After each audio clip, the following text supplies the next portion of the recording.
तैयारी के बारे में आप सब लोग कुछ न कुछ तो ज़रूर जानते हैं, और सबके पास अपना जो गुरु ज्ञान भी होता है, उसी आधार पर सभी लोग आगे बढ़ते हैं। क्यों वंशिका? उसी से ही सब आगे बढ़ते हैं कि और किसी से बढ़ते हैं? जिसके पास जैसी जानकारी होती है वैसा काम करता है, और अगर हमारी जानकारी ठीक है तो रास्ता भी मिल ही जाएगा। मैं अक्सर बताता हूँ कि हिस्ट्री जो है एक मील का पत्थर है। क्या है मील का पत्थर? हिस्ट्री पढ़ने का सबसे बड़ा फायदा ये होता है कि आप ये समझ पाते हैं कि आप कितनी दूर गए हैं और आगे कितना जाना है। हिस्ट्री बहुत सारे लोग पढ़ाते होंगे, लेकिन हम अलग तरीके से पढ़ाते हैं। उसके पीछे का रीजन यही है कि हम अनुभव से जोड़ते हैं हिस्ट्री को। आज के अनुभव से जोड़ दो। कल आपसे प्रश्न पूछा होगा सर ने कि जो सभा समिति का रोल क्या है वर्तमान में, पूछा था। लोकसभा राज्यसभा से जोड़ा था उन्होंने। तो सभा समिति को अगर आप देखें तो आज की जो लोकसभा राज्यसभा है उस तरीके की समिति रही होगी।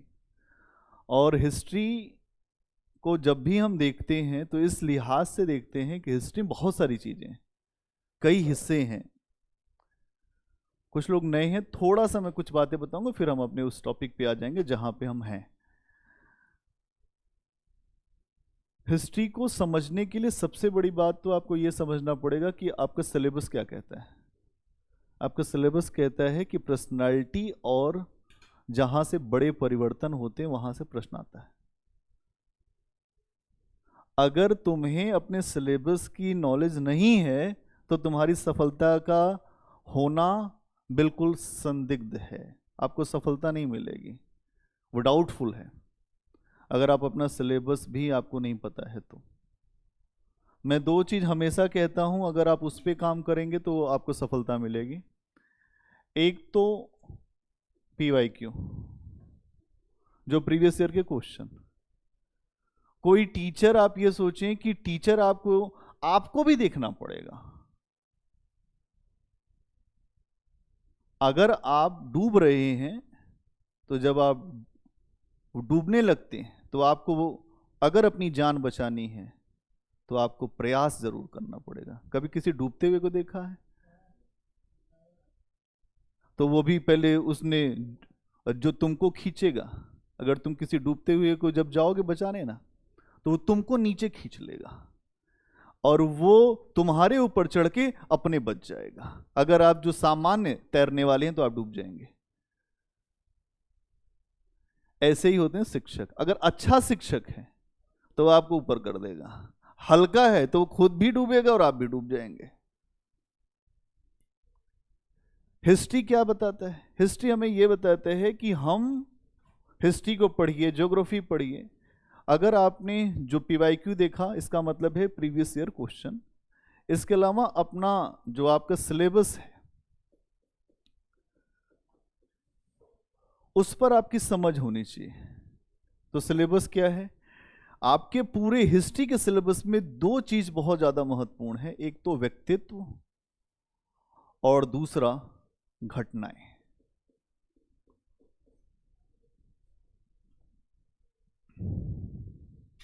दो चीजें बहुत महत्वपूर्ण है। प्रश्न उठा के देख लो, या तो व्यक्तित्व या तो घटना। घटना में भी वो घटना जहां बड़ा परिवर्तन है, जहां बड़ा परिवर्तन आया है वहां से प्रश्न हमेशा पूछा जाता है, चाहे वो प्री में हो चाहे मेंस में। जैसे उदाहरण के लिए बताता हूं, प्री में या मेंस में, जैसे अगर हम देखें तो जो 6th सेंचुरी BC है, यहां भारत में बहुत बड़ा परिवर्तन हुआ। एक रेडिकल सोसाइटी जो भारत में चल रही थी, वैदिक परंपरा, जो वैदिक कल्चर, जहां पे वर्ण व्यवस्था बहुत स्ट्रांग पोजीशन में आ गई थी, उस व्यवस्था को तोड़ने का प्रयास किया बुद्ध ने। तो इस काल को कहते हैं बुद्ध काल। सारी व्यवस्था, स्ट्रक्चर टूट गया। और यहां से प्रश्न बार बार पूछा जाता है, प्री में उठा के अपना पेपर एनालिसिस करो। दिमाग आपका ओपन होना चाहिए, टीचर का काम यही है। एक आपको सेंस डेवलप हो जाए, बोध जिसको कहते हैं, कि अंडरस्टैंडिंग, कि आप किस विषय को कैसे देखेंगे। अगर ये नहीं हो पाया तो हर ज्ञान हासिल कर लो, जो रॉकेट साइंस पढ़ लो, अंतरिक्ष की भी कोई जानकारी हासिल कर लो, लेकिन यूपीएससी तो नहीं निकलेगा। इसको निकालने के लिए आपको अपने ऊपर और अपने जो सिलेबस पे, क्वेश्चन पे मजडप करना पड़ेगा खुद को। ये किए बिना काम नहीं होगा। कितनी भी कोचिंग कर लो, हमारे पास नहीं, कहीं जाके कर लो, लेकिन अगर तुम खुद से प्रयास नहीं कर रहे हो तो तुम्हें यूपीएससी के स्टेट पीसीएस में जहां पर भी देना चाहते हो, तुम्हें सफलता नहीं मिल पाएगी। सफलता का रास्ता उसी समय खुलेगा जब आप उस पर दौड़ोगे। चलोगे नहीं, दौड़ना पड़ेगा। चलते तो पूरी दुनिया चल रही है, और वो रास्ता आप बनाओगे और उसमें टीचर देखेगा आपको, और जो देखने का काम है वही मेंटोरशिप है। एक कहानी सुनाता हूं, उसके बाद हम लोग आगे बढ़ेंगे। कहानी है, एक बार एक शिष्य था और एक उसके गुरु थे। दोनों साथ में थे, तो शिष्य अपने गुरु की बड़ी बात मानता था। तो दोनों लोग एक साथ जा रहे थे, तो एक पेड़ आया ताड़ का पेड़ जानते हो, बहुत लंबा पेड़ होता है, 70-70 फीट के बहुत लंबे पेड़ होते हैं। पेड़ आया तो गुरु ने कहा, ऐसा करो, तो मेरे अच्छे शिष्य हो, स्टूडेंट अच्छे हो। उसने कहा हाँ, के ऊपर चढ़ जाओ, सबसे ऊपर 70 फीट ऊपर चढ़ जाओ। स्टूडेंट बहुत आज्ञाकारी था, उसने पूछा भी नहीं और ऊपर चढ़ गया सबसे ऊपर। चढ़ने के बाद फिर उन्होंने कहा उतर जा अब, तो उतरने लगा। 50 फीट जब वो उतर गया, तब तक गुरु ने कुछ नहीं कहा ही नहीं कुछ। और जब केवल 20 फीट रह गया तो आंख खोलते हैं गुरु, उन्होंने कहा, देख अच्छे से उतरना, पैर अच्छे से पकड़, अच्छे से लगा, हाथ और मजबूत कर। तो फिर उतर के वो आया। उसने पूछा कि मैं ऊपर चढ़ गया तब भी नहीं बोले, मैं नीचे इतना उतर गया तब भी नहीं बोले, ये जो 20 फीट बचा तो क्यों बोले आप? तो उन्होंने कहा, देख अब तू लापरवाह हो चुका था 20 फीट पे, तुझे लग रहा था अब तो मैंने सारा काम कर लिया, क्या ही बचा है, कितना ही बचा है, और अभी तू नीचे गिरने वाला था। और अगर मैं इस समय नहीं बोलता तो तू 20 फीट से भी गिरता तो तुझे हाथ पैर तो टूट ही जाते। ये काम है टीचर का, आपको आखिरी रास्ते पर, जहां ये लग रहा है कि अब सब हो गया, वहां पर भी आपको सहायता देना, सहयोग करना, और यही काम टीचर करता है। प्रश्न हमेशा जो आपके सामने आते हैं वो व्यक्तित्व या घटनाएं, और अभी हम लोग जहां पे चर्चा कर रहे हैं वो चर्चा कर रहे हैं उत्तर वैदिक काल पर।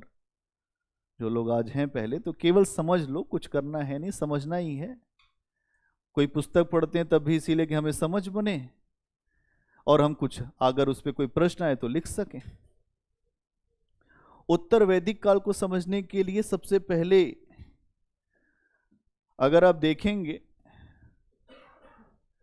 ये उत्तर वैदिक काल है और इसका समय है 1000 से 600 बीसी। इसके पहले का काल है पूर्व वैदिक, इसके पहले सिंधु घाटी, ठीक है, इसके पहले ताम्रपाषाण, इसके पहले पाषाण।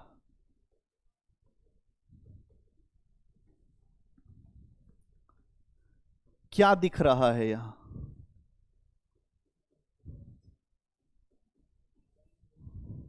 और क्या दिखता है? सारा सार है इतिहास का यही। जिसे ये समझ में आ गया वो इतिहास का एक भी प्रश्न कुछ भी तुमसे पूछे तुम लिख लो जाओगे। और ये नहीं समझ में आया तो हिस्ट्री में कितने हिस्से पता है आपको? जो अलग अलग हिस्से पढ़ने हैं वो कितने हैं पता है? प्राचीन भारत, मध्यकालीन, आधुनिक भारत,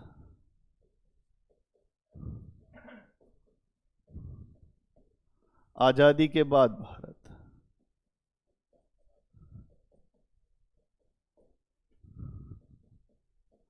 विश्व का इतिहास,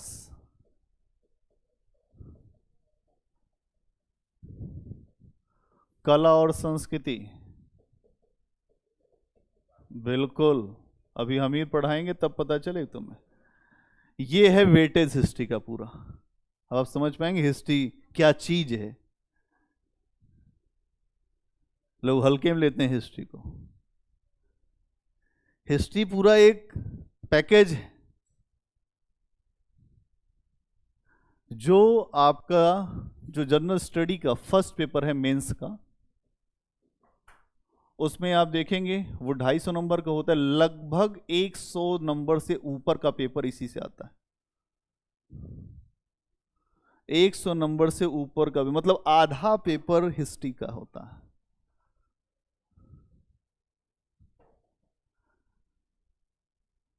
और ये आपके टिप पे आ जाएगा, बस ये समझ लो। कंटिन्यूटी चेंज अगर तुम्हें समझ में आ जाए तो खेल ही क्या है, फिर कुछ नहीं है। एंशिएंट से आप मध्यकाल में जो बड़ा परिवर्तन, फिर मध्यकाल से फिर बड़ा परिवर्तन। कैसे? अंग्रेज आ गए, वो स्थापित हुए, उन्होंने बड़ा परिवर्तन क्रिएट किया। फिर उनका बड़ा परिवर्तन के बाद फिर महात्मा गांधी आ गए, उन्होंने भी एक अलग परिवर्तन शुरू किया।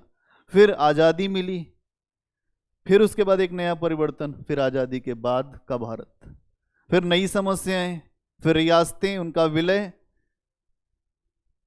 फिर भारत में क्षेत्रवाद, संप्रदायवाद, अलग अलग वाद, फिर शरणार्थियों की समस्या, भारत की आर्थिक समस्या। अब सारी समस्या यहीं पे हैं। ऐसे समझते हो?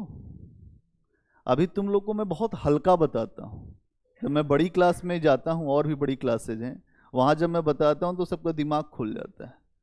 मैं वैसे बताता नहीं जल्दी, लेकिन जब लोग थोड़ा सा, जिनका अवेयरनेस होता है, जो मेंस दे रहे हैं, इंटरव्यू दे रहे हैं, फिर मैं वहां पे खोलता हूं बातें। अभी मैं बहुत बातें आपको बताऊंगा, आपको लगे ये सब भी है। यहां छोटी सी बात है, ये केवल इतने बड़े हिस्से दिख रहे हैं, कुछ नहीं है, कुछ भी नहीं है। फैक्ट कम से कम याद करना है हिस्ट्री में। इसने ये कहा, इसने कुछ नहीं। मोटी मोटी आपके पास एक रूपरेखा होनी चाहिए, जो क्रोनोलॉजी होनी चाहिए, मोटी मोटी। इस समय ये, इस काल में ये हुआ, अच्छा ये इस समय ये हुआ, इस समय ये हुआ, ये बड़ा परिवर्तन क्यों आया, क्योंकि ये हुआ। आंसर तब लिखोगे, तब तुम आंसर लिखोगे तो जंप करोगे एक जगह से, एंशिएंट को जंप करके तुम तुलना करोगे मध्यकाल में आके। अच्छा आंसर वो माना जाता है जहां पर तुलनाएं हो, जहां पर वर्तमान से एक जुड़ाव हो। और ऐसा आंसर तुम लिख दो, तो हमने कॉपियां भी चेक की हैं, तो फिर अपने आप टीचर, आप तो होते नहीं वहां पे, कॉपी आपकी होती है, टीचर उसी को देखकर समझता है कि आप कितने बड़े काबिल हो, और फिर आपको वो आमिल की उपाधि दे देता है। अच्छा नंबर देगा तो आप आईएएस बने जाएंगे, और नहीं दिया, उसने उसी जगह से आपको रिजेक्ट कर दिया, तो आप लाख मेंस देते रहिए। आपने सुना होगा किसी ने इतने मेंस दिए, इतने मेंस दिए, इतने मेंस दिए। क्यों नहीं होता? जो टीचर आंसर चेक करता है उसको कुछ चाहिए, आपके आंसर में चाहिए।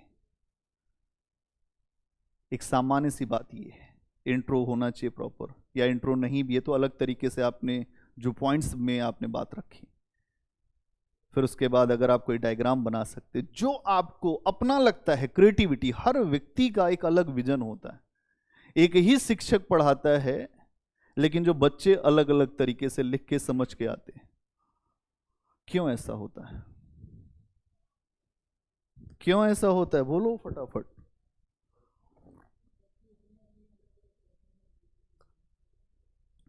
सबका अलग अलग जो थिंकिंग प्रोसेस होता है। और उसी थिंकिंग प्रोसेस से हमको जो लिखने का एक अभ्यास होता है। अगर हम देखें, चलो इतनी बातें तो आ गई होंगी समझ में, अगर हम देखें इस काल को समझना है, इस काल को, तो इसे समझना होगा। अगर ये नहीं समझोगे तो ये नहीं समझ में आएगा। क्या सहमत हैं? है सहमत, नहीं सहमत हैं? अगर आपने पाषाण काल को देखा कि सबसे पहले मानव ने पत्थर के हथियार का इस्तेमाल किया। मानव आया धरती पे तो सबसे पहले पत्थर के उपकरणों के साथ अपनी दोस्ती किया, जानवरों के साथ संघर्ष किया, इसीलिए उसने पत्थर का हथियार बनाया। पहले एकदम आरंभिक काल में पत्थरों के बहुत बड़े बड़े हथियारों से शिकार किया, फिर उसको समझ में आया कि इसको उठा के मारने पे अपने भी चोट लगती है। उसने सोचा कि छोटे बनाएंगे तो और अच्छा होगा। धीरे धीरे उसने और छोटे उपकरण बनाए, फिर धीरे धीरे और छोटे उपकरण, और फिर आगे चलकर उपकरण के साथ साथ जो पत्थर के उपकरण, उसके साथ साथ एक नया औजार ताम्र, एक नई धातु तांबे, कांसा और टीन को मिलाते हैं तो तांबा बनता है। इसका मतलब यह है कि धीरे धीरे उसने अपने आप में डेवलप किया, अपने आप को आगे बढ़ाया। टीन, हाँ ठीक है, तांबा और टीन को मिलाते हैं तो बनता है कांसा, और तांबा तो अलग ही होता है, तांबा अलग ही होता है। कांस्य कुलीन, या अगर हम कहें कांस्य युगीन सभ्यता कौन सी है? कांस्य युगीन, तो यहां पर भी एक नई धातु आई, कांसा।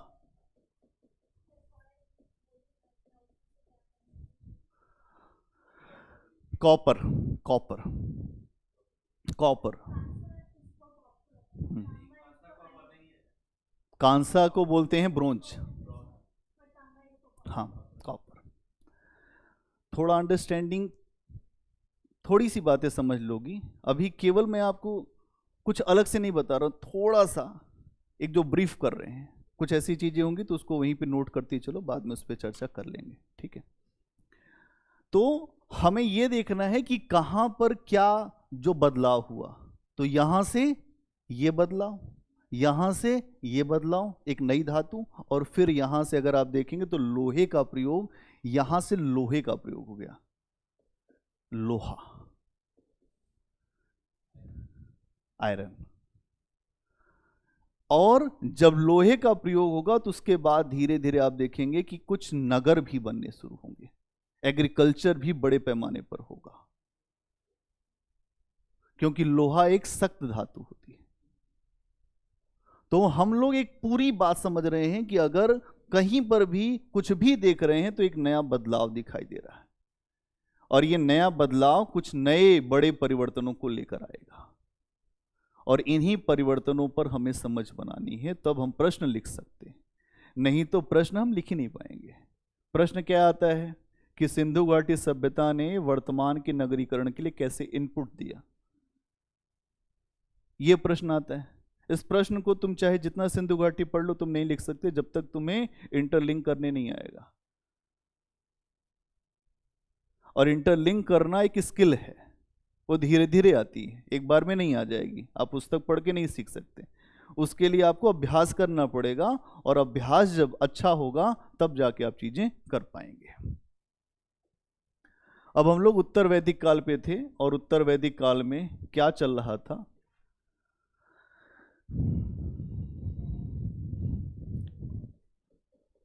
सामाजिक जीवन। हाँ,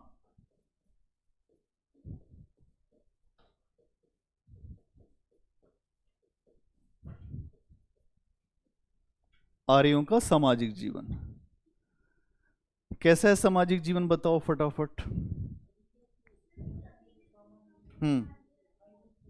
और बहुत बढ़िया, और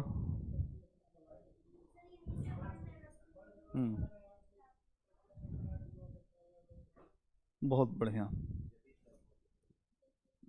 जो संपत्ति की अवधारणा आई, अगर दो बातें समझो। पूर्व वैदिक काल में अगर हम देखते हैं तो आर्यों का जो जीवन था वो कबीले पर आधारित थे। कबीला मतलब समझती हो? कबीला मतलब पहले के कबीले चलते थे।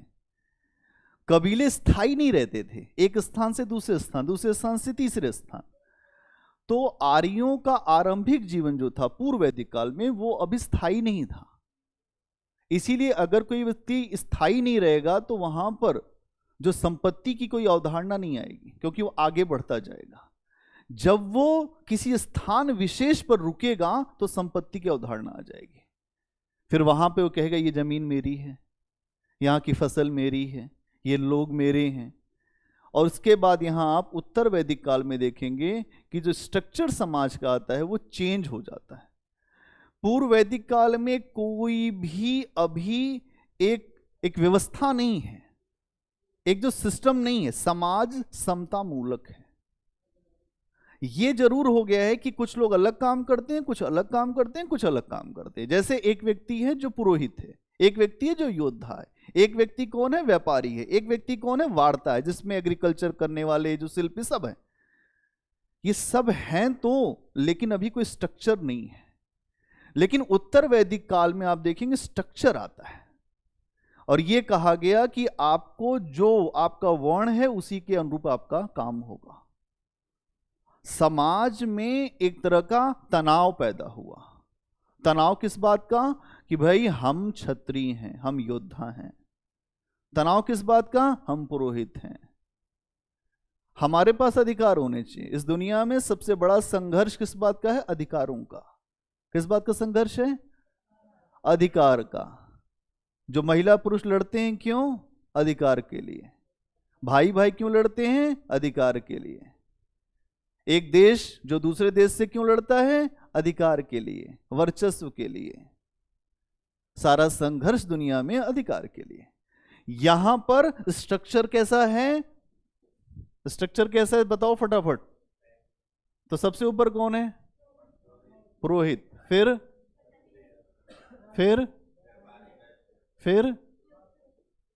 चलो, अब अगर तुम देखोगे तो ये जो ऊपर के 3 वर्ग हैं इनकी स्थिति बहुत अच्छी हुई। इनको कहा गया द्विज, मतलब जिनका 2 बार जन्म होता। इसका मतलब ऐसे समझ लो, 2 बार जन्म लेने वाला, 2 बार जन्म, जिसका उपनयन संस्कार होता है।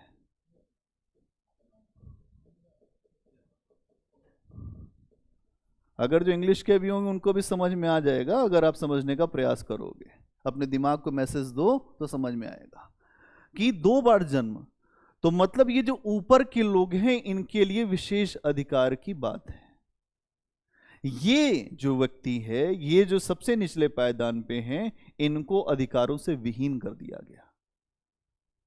आगे चल के जो संघर्ष पूरे तुमको हिस्ट्री में दिखेगा वो यही दिखेगा कि जो निचले पायदान पे व्यक्ति है वो राइज करने का प्रयास करेगा, और वही राइज करने के लिए फिर इनका तनाव होगा इन तीनों से।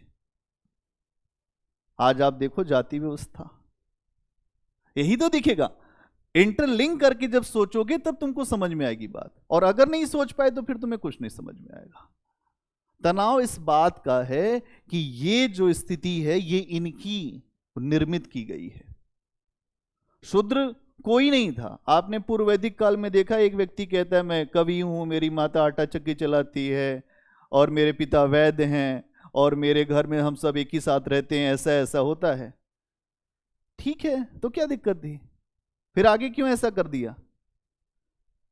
एक घर में भी तुम देखो तो एक घर में कुछ लोग जो बहुत जो शिक्षित होते हैं, बहुत अच्छे होते हैं। एक परिवार में 5 भाई हैं, एक बहुत शिक्षित है, पढ़ा लिखा है, आईएएस है। छोटा भाई थोड़ा उससे छोटे पे है, उससे छोटा थोड़ा उससे छोटे पर है, और जो सबसे छोटा है वो कुछ पढ़ा लिखा नहीं है या बहुत योग्य नहीं है। आप देखेंगे कि जो बहुत ज्यादा नहीं पढ़ा लिखा है उसका सबसे ज्यादा परिवार में शोषण होता। बड़ा भाई जो होता है, जो आईएएस है, वो आईएएस ऐसा शोषण कर देगा कि पूरे परिवार में केवल उसी का तिलिस्म चलता रहेगा कि बड़े भैया ने बोला है। वो जो डीएम साहब ने बोला है वो दबाव बन जाता है। कहीं ना कहीं वो अधिकारों की चेतना से भरा हुआ व्यक्ति होता है, उसको सब चीज ठीक लगती है। आप ऐसे व्यक्ति को कुछ एक बात बोल देंगे तो वो वहीं विद्रोह कर देगा आपके खिलाफ। ऐसा ही कुछ यहां पर भी है। 4 भाई हैं, 3 ने आपस में साठगांठ कर ली कि ऐसा है कि हम तीनों जो हैं कुछ अधिकार रखते हैं। ये जो है ये पढ़ा लिखा नहीं है, ये सेवा करेगा। ठीक, तो सबसे ऊपर रहेगा ब्राह्मण और इसके नीचे रहेगा राजा। इन दोनों की और ज्यादा सेटिंग है। इनका ये है कि ब्राह्मण ने कहा ऐसा है, देखो राजा तुम तब बनोगे जब हम पूजा कराएंगे, और जब मंत्र हम पढ़ेंगे तब तुम आगे राज्य तुम्हारा चलेगा, और अगर हमसे तुमने विरोध किया तो तुम्हारा राज जल के भस्म हो जाएगा। तो राजा थोड़ा सा इससे डर गया।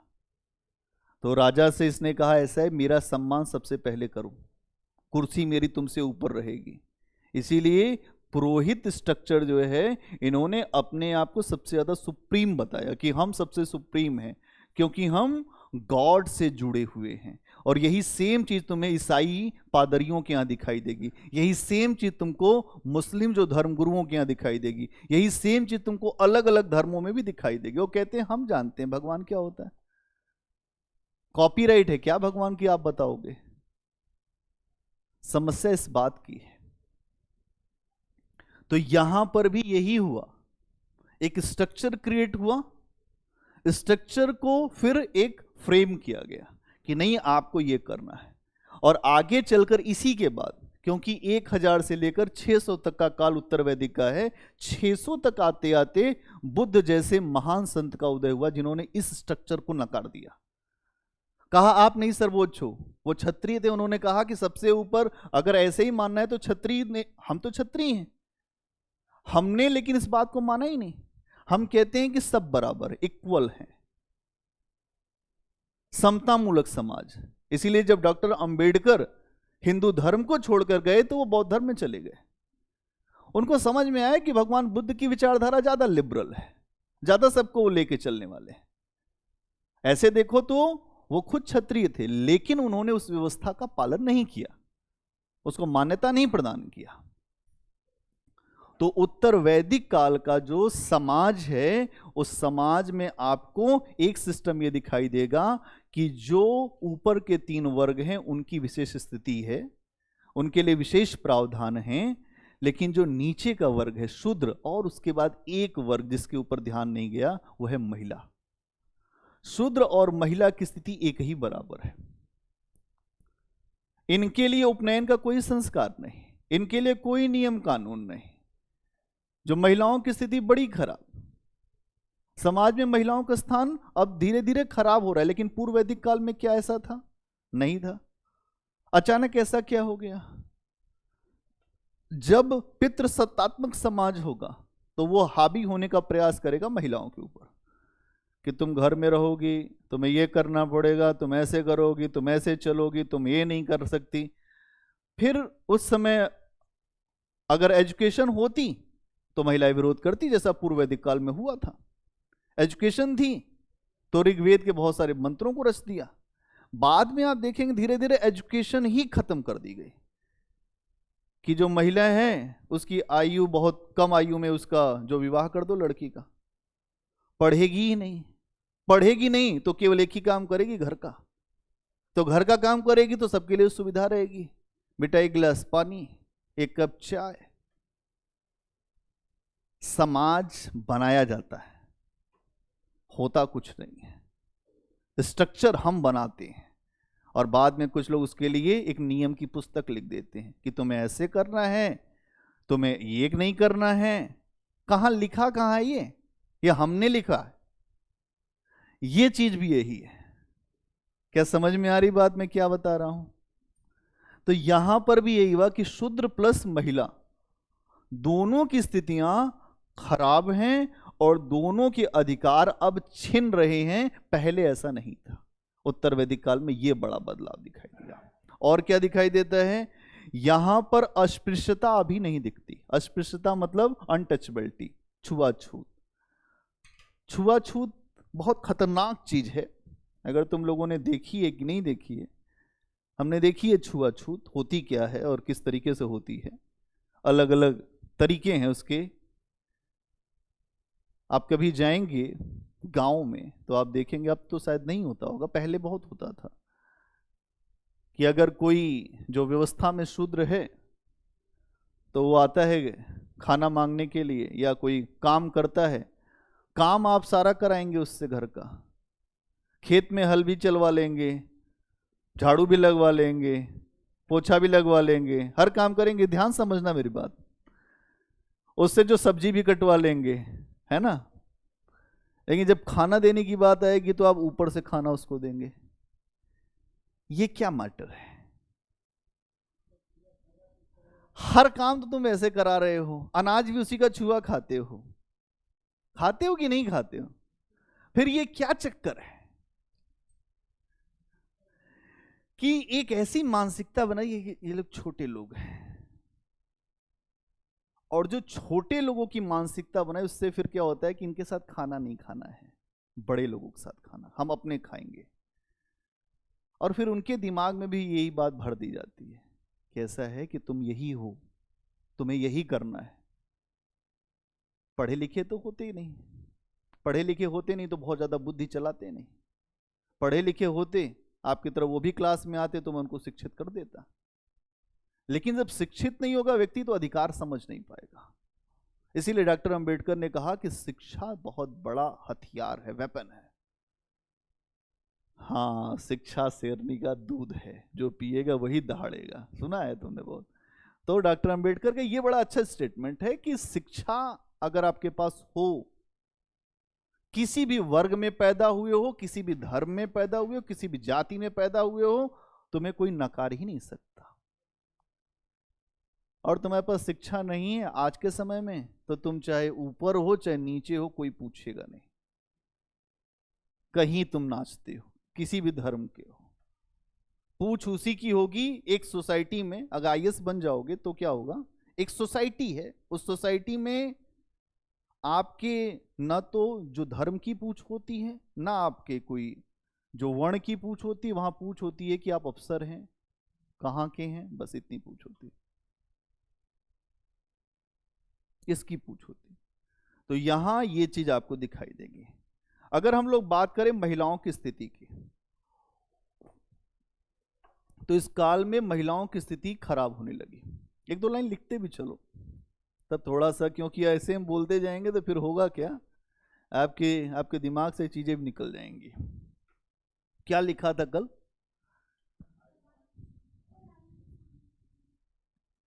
हेडिंग डाली थी केवल, कुछ लिखा था? क्या क्या लिखा था बताओ।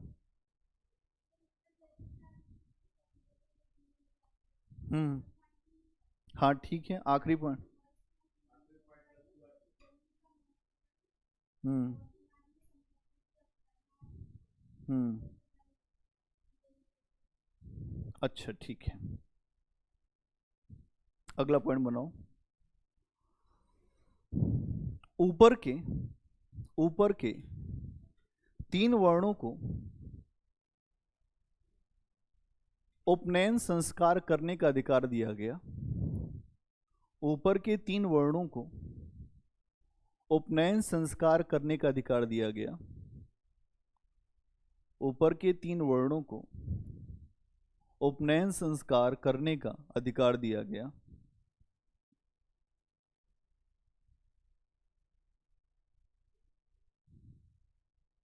इसके अलावा शूद्रों तथा महिलाओं को इसके अलावा शूद्रों तथा महिलाओं को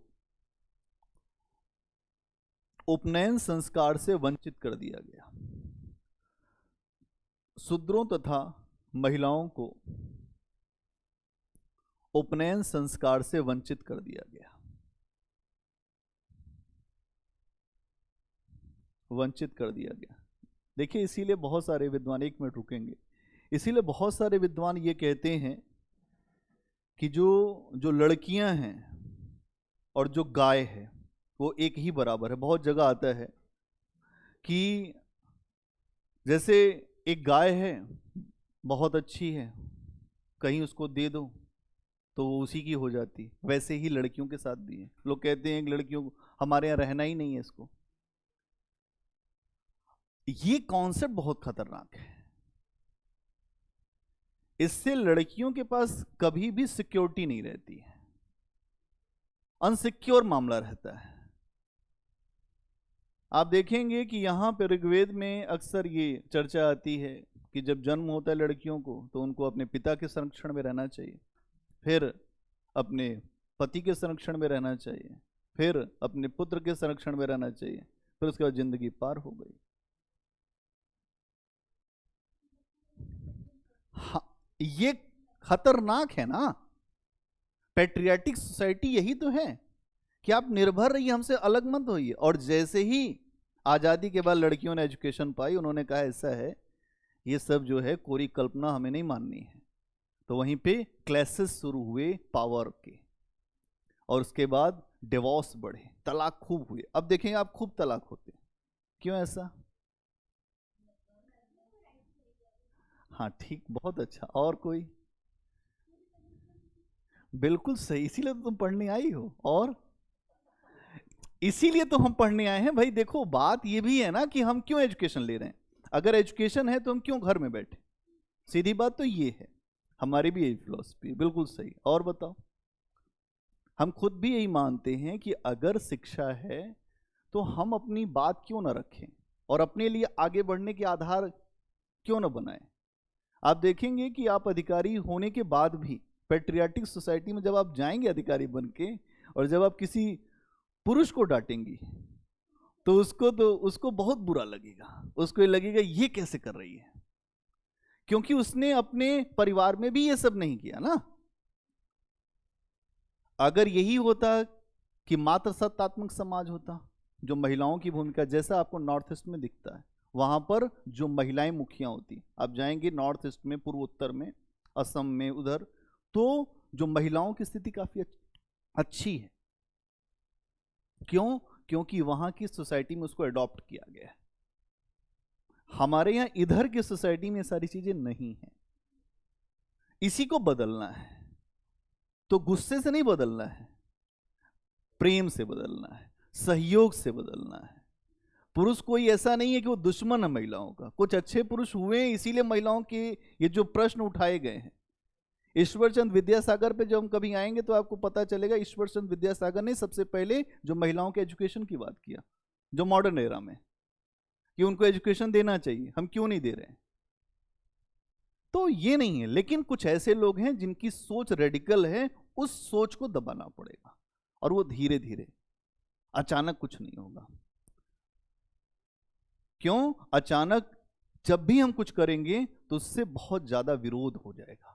तो विरोध से थोड़ा हमें जो बचते हुए आगे चलना पड़ेगा, और बुद्ध के मध्यम मार्ग को अपनाना पड़ेगा। जो मिडिल पाथ है उसको अपनाएंगे तो ज्यादा बेहतर रहेगा। तो आपने अगली लाइन लिखिए। किंतु इस समय, हाँ इसी में ही अगला पॉइंट, किंतु इस समय अस्पृश्यता का उदय नहीं हुआ था। किंतु इस समय अस्पृश्यता, अनटचेबिलिटी, अस्पृश्यता कैसे लिखते हैं?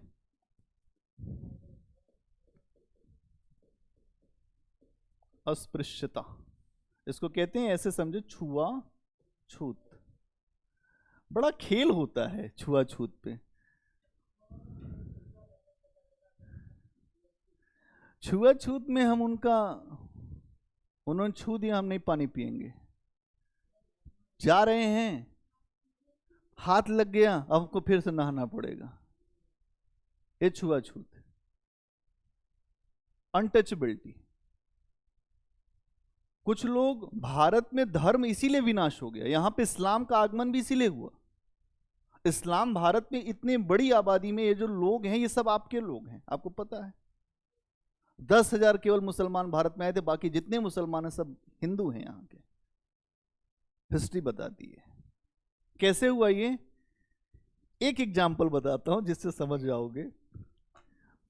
एक गांव था, उस गांव में एक बहुत अच्छे पुरोहित जी रहते थे, बहुत कर्मकांडी, हमेशा तिलक और सारी चीजें लगा के बैठते थे, पूरे जो गांव को शिक्षा देते थे।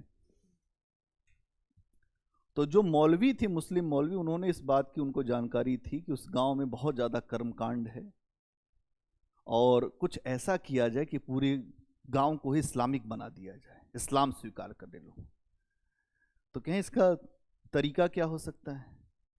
कहें कि अगर हम अपना जूठा पानी पिला दें या रोटी खिला दें इस गांव के लोगों को, तो ये जो ब्राह्मण हैं, ये जो पुरोहित हैं, ये खुद नहीं जीने देंगे किसी को।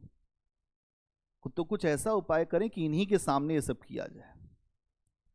तो उस समय आए वो सब गांव में हथियारबंद लोगों के साथ, तलवार लेकर, और इनको उठा लिया, जो पुरोहित जी को इनको उठाया और इनको एक जगह जो है इनके सामने ही, जिस कुएं से सभी लोग पानी लेते थे, उस कुएं में अपने मुंह से रोटी खाई और डाल दिया। कहे देख लो, इसमें रोटी डाल दिया है। और उसके बाद फिर अपने साथ ले गए, 1-2 दिन के बाद फिर छोड़ दिया। जब छोड़ा तो आए गांव में, आने के बाद उन्होंने कहा, यार तुम लोग तो पथभ्रष्ट हो चुके हो, हमारे सामने ही यहाँ मुसलमानों ने रोटी डाली, पूरा गांव अब हमारे धर्म में है ही नहीं। तो सब रोने लगे, सब ने कहा भाई हमारा धर्म ऐसा नहीं है, आप ऐसा मत करो, अपने से अलग मत करो। कहे ना, हो गया खत्म, तुम्हारा धर्म खत्म, तुम रोटी खा लिया उसका। पूरा का पूरा गांव इस्लाम स्वीकार करता है बाद में। उन्होंने कहा अगर ये सब हिंदू रहेंगे तो मैं अपना प्राण त्याग दूंगा। आज भी उस गांव में लोग हिंदू रीति रिवाज से ही शादी विवाह करते हैं, मुसलमान। ये है भारत, अजायब घर है ना भारत। धर्म के मामले में यहां खूब अजायब घर है। कुछ भी बोल दीजिए वो धर्म हो जाता है, कह दीजिए वो धर्म हो जाता है। और अगर जब आप कबीर जैसे संत को पढ़ेंगे तो कहते हैं धर्म अंतःकरण का विषय, हमारे भीतर का विषय, बाहर है ही नहीं। किसी के खाने पीने देने से धर्म नष्ट नहीं होता, क्योंकि वो आत्म तत्व जो है वो भीतर है हमारे। जो हमारी आत्मा है वो ईश्वरमय है, उसको कोई छू ही नहीं सकता। लोग कहते हैं कि जब हमारी मृत्यु होती है तो आत्मा निकल जाती है, तो उसको कोई छू स्पर्श ही नहीं कर सकता, तो कोई बाहरी चीज धर्म को कैसे छू सकती? लेकिन पूरे के पूरे लोग इस्लाम में कन्वर्ट हो गए इसी धर्म के कारण। जो बाहरी धर्म था, केवल जो छूने से होता है नष्ट, यह है छुआछूत। इसका फायदा खूब उठाया गया। यहां पर जो जो लोग आए उन लोगों ने इसका फायदा उठाया और भारत में एक नई व्यवस्था को स्थापित करने में भारत का आडंबर युक्त धर्म बड़ा सहायक रहा। अगला पॉइंट बनाओ, महिलाओं की स्थिति।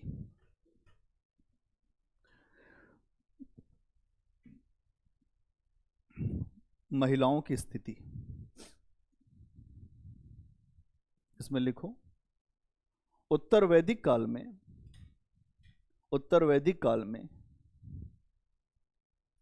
महिलाओं की स्थिति, उत्तर वैदिक काल में महिलाओं की स्थिति पूर्व की तुलना में खराब होने लगी। उत्तर वैदिक काल में महिलाओं की स्थिति पूर्व वैदिक काल की तुलना में या पूर्व काल की तुलना में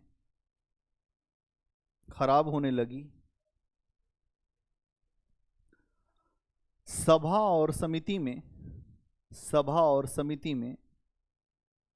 उनकी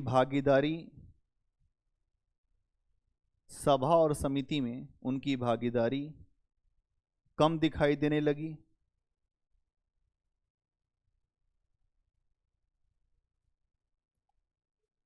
इसके अलावा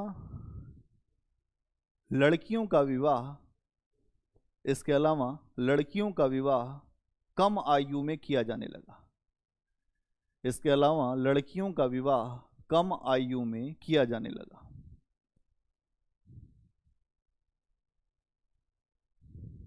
कम आयु में किया जाने लगा। कुछ ग्रंथों में लड़कियों के जन्म की निंदा की गई है। देखिए आ गया समय, अब धीरे धीरे यही निंदा खूब बढ़ेगी, फिर हम नारा देंगे बेटी बचाओ बेटी पढ़ाओ।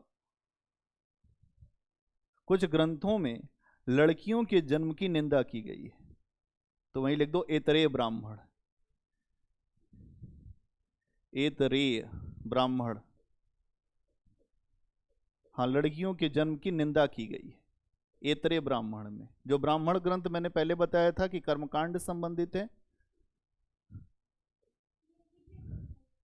ऐतरेय ब्राह्मण इसमें, इसके ये ऋग्वेद में भी है और बहुत जगह ऐतरेय ब्राह्मण एक जो ग्रंथ है, जो ब्राह्मण ग्रंथ है।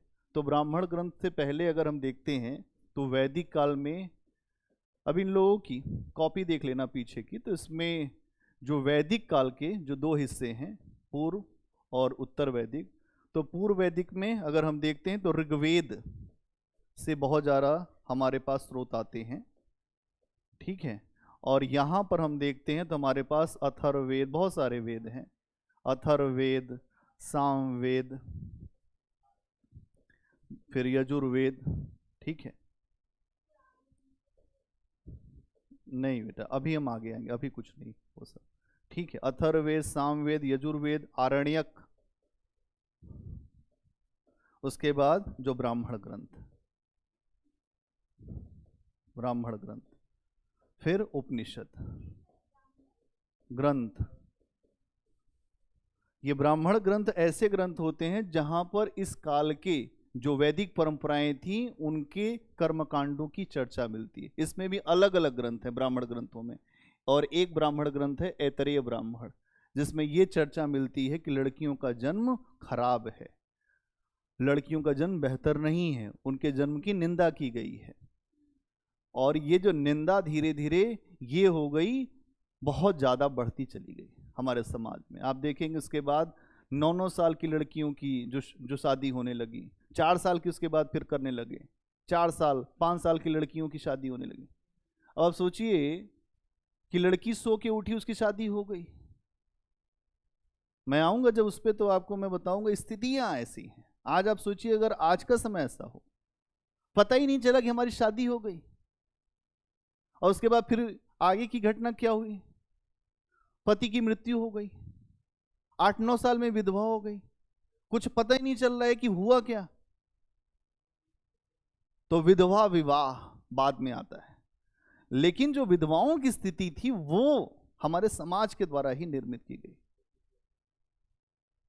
फिर सती प्रथा है, बहुत सारी प्रथाएं हैं, आगे चर्चा करेंगे। पहले इतनी बात समझ लो कि अब इस समय उत्तर वैदिक काल में लड़कियों के जन्म की निंदा हुई जो पूर्व वैदिक काल में नहीं थी।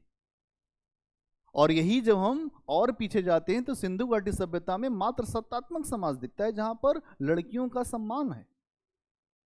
तो अब समाज में बड़े बदलाव हैं, और ये बदलाव हमें इस बात का संकेत दे रहे हैं कि आगे आने वाला मौसम साफ नहीं रहेगा, लड़कियों की स्थितियां और खराब होती जाएगी, स्थितियां और बिगड़ती जाएंगी, और ये धीरे धीरे मध्यकाल तक आते आते इतनी बिगड़ जाएंगी कि हमेशा जो लड़कियों की रखवाली होगी। आज भी आप देखिए समाज में यही है, पिता और भाई इसी प्रयास में रहते हैं कि हमेशा हमारी जो लड़की है वो प्रोटेक्ट रहे। आप उसको एजुकेट करो उस तरीके का कि उसे इस तरह का खतरा आपको महसूस ना हो। समाज ही ऐसा बना हुआ है, आप क्या कर पाओगे, समाज ऐसा बना हुआ है। लेकिन इसी समाज से ऐसी लड़कियां भी तो निकल के आई जिन्होंने अधिकारी बन के दिखाया है, फिर आप उन्हीं का नाम लेते हो, फिर आप उन्हीं से पूछते भी हो। एक विद्यार्थी है, अभी एडीएम है, तो वो जब आई थी तो उसके पिताजी हमेशा यही कहते ये कुछ नहीं कर पाएगी। तो हमने उस समय भी कहा था बहुत अच्छा कर पाएगी, कहे नहीं इसको मैथ नहीं आती। हम कहे मैथ ना आने से आईएएस और पीसीएस में ऐसा कुछ नहीं है, प्रैक्टिस कर लेगी।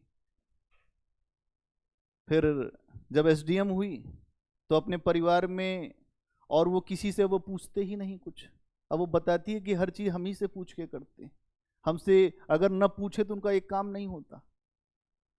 हम कहे ये जो समय बड़ा जो परिवर्तनशील है, तो वही बेटा सबसे अच्छा माना जाता है जो अधिक योग्य हो जाए, चाहे वो लड़की हो चाहे लड़का।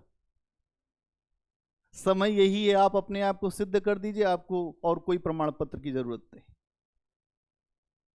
आप अपने आप को सिद्ध नहीं कर पाएंगे तो समस्या होगी, उसके बाद भी ना कर पाए तो ये नहीं होगा कि आप एकदम बेकार हो जाएंगे। बहुत सारे विकल्प हैं, अध्यापक हैं, आप बहुत सारी चीजें कर सकते हैं। जीवन में पढ़ा लिखा कभी बेकार नहीं जाता। आपको एक बेहतर एक्सपीरियंस तो होगा ना अपनी लाइफ में, जो नहीं है आज के समय में। आप खुद जानते हैं कि आप यहां बैठे हैं आके, क्या इतनी जानकारी आपके समाज में और भी महिलाओं को है, लड़कियों को है? आप बताओ मुझे। आप जाके कुछ बोलोगे तो कहेंगे क्या है जीडीपी, तुम कहो जीडीपी की चर्चा, तुम कहो कि राष्ट्रपति पर महाभियोग लगता है, होना ना होना अलग की बात है, लेकिन तुम्हारा एक ब्रेन स्ट्रॉमिंग बहुत अच्छा होगा, आगे चल के तुम बहुत बेहतर एक एसेट के रूप में रहोगे सामने। अब जब तुम्हें कुछ नहीं पता है तो सामान्य बन के ही रहना पड़ेगा, फिर वही काम घर के जो सदा से होते आ रहे हैं, कई सदियों से, और यही होते रहेंगे। हमने ऐसे विद्यार्थी देखे हैं जिनको एक भी घर का काम नहीं आता, लेकिन वो अधिकारी हो गए। उससे मतलब नहीं है, आप अच्छे लेवल पे चले जाओगे तो आपको हर चीज उपलब्ध है, अभी आपका काम है पढ़ना केवल। तो यहां आपने देखा कि ऐतरेय ब्राह्मण में यह कहा गया कि जो पुत्री है उसका जन्म अच्छा नहीं है, वो दुख का कारण है। आमतौर पर यही भावना हर पिता में हमको दिखती है। कुछ पिता अच्छे हैं, कुछ ऐसे हैं कि जो जैसे ही जन्म होता है, आपने देखा होगा कि लड़कियों को भी मारा गया है, उनकी जो मां को भी मारा गया है कि अगर अगली बार लड़की का जन्म हुआ तो फिर तुम मत आना। हमने बहुत सारे स्टेटमेंट सुन रखे हैं लोगों से, हैं लोग अपनी पत्नी को बताए इस बार लड़की होगी, अगले बार हुई तो फिर वहीं रहना अपने घर। भैया उसमें उसका क्या दोष है? समाज है, ये समाज जीने ही नहीं देता। अच्छा करो तो जो प्रशंसा करनी चाहिए, और अच्छा ना करो तो फिर धूल उड़ाता है आपके ऊपर, किसी तरह से जीने नहीं देता। तो ये स्थिति दिखती है। और समाज में अभी भी जो बहुविवाह हो रहा है और नियोग प्रथा है, जो इसके पहले भी थी। तो समाज में अगला पॉइंट बनाओ, समाज में अभी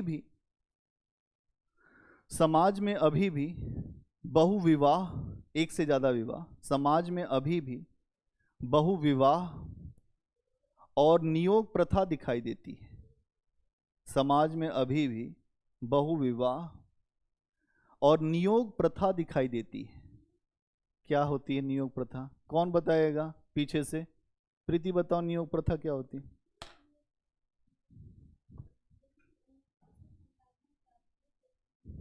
जैसे मान लो कि अगर कोई महिला है, उसके पति की मृत्यु हो गई, ठीक। अब उसको अपने जीवन को आगे बढ़ाने के लिए एक आधार चाहिए, तो उस आधार के लिए वो अपने देवर के साथ रह सकती है, जो देवर होगा उसका, जो उसके पति का छोटा भाई, और इतने ही समय तक साथ रह सकती है कि एक संतान हो जाए, उसके बाद फिर उससे वो अलग हो जाएगी। इसको कहते हैं नियोग प्रथा। ये पूर्व वैदिक काल में भी थी और उत्तर वैदिक काल में भी है। और आज के समय में इस प्रथा के रूप में अगर आप देखेंगे तो अब ऐसा नहीं हो रहा। अब ये कह रहे हैं कि उसी के साथ जो देवर है उसी के साथ उसका विवाह करा दो, ये अब आपको सिस्टम दिखेगा। किसी के साथ कर सकते हैं, लेकिन अभी भी लोग इसी बात को प्राथमिकता रखते हैं कि अगर वो जिस लड़की का मान लो विवाह हुआ जिस घर में, अगर कोई और लड़का है उस घर में, उसी घर में शादी कर दो, क्योंकि लड़की अभ्यस्त है उस घर में।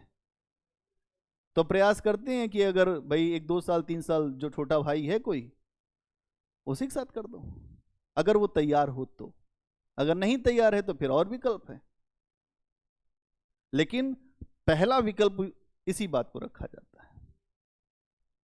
आप समझ गए? ये नियोग प्रथा।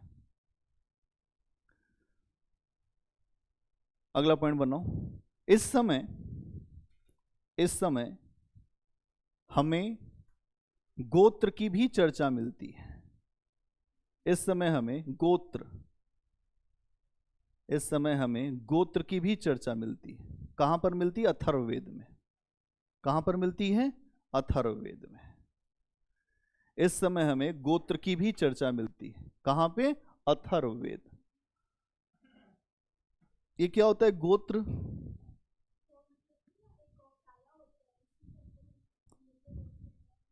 ठीक,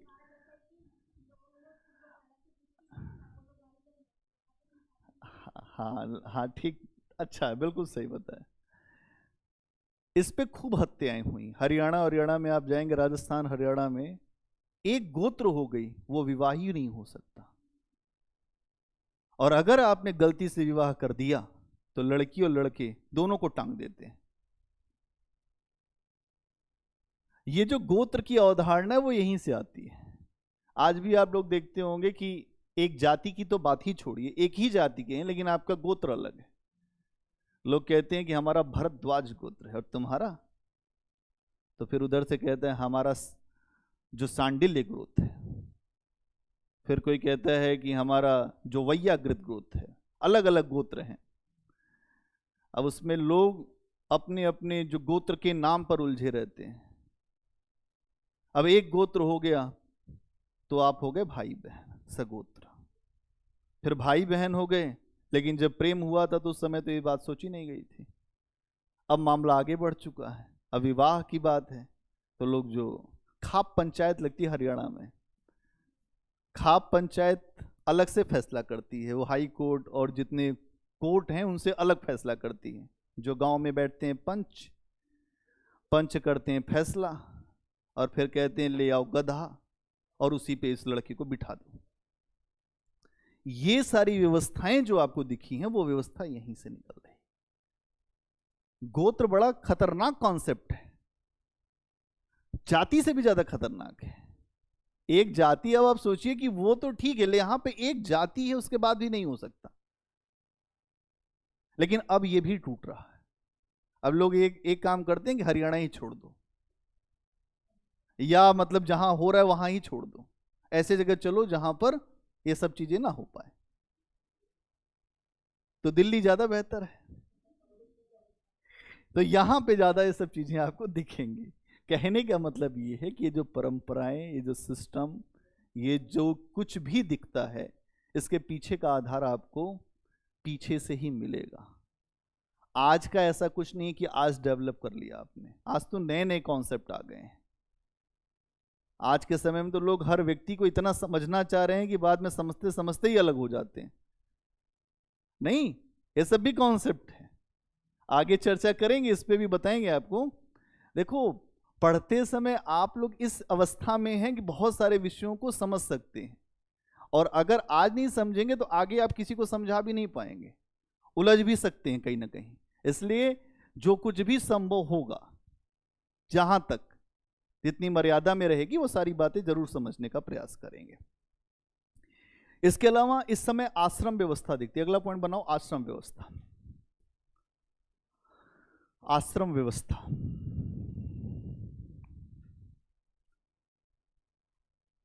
आर्यों ने अपने जीवन को, आश्रम व्यवस्था इसमें लिखो, आर्यों ने अपने जीवन को 4 हिस्सों में बांटकर, आर्यों ने अपने जीवन को 4 हिस्सों में बांटकर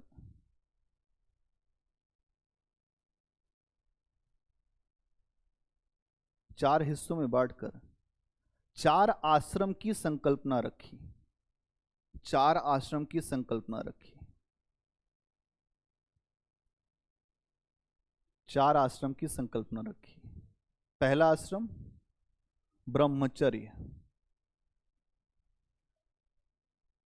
फिर दूसरा आश्रम गृहस्थ। पहला आश्रम क्या है? ब्रह्मचर्य, और दूसरा गृहस्थ। तीसरा वानप्रस्थ। वानप्रस्थ यहीं पे लिख रहे हैं, देख लो भैया। ब्रह्मचर्य, फिर गृहस्थ, तीसरा वानप्रस्थ, और चौथा सन्यास।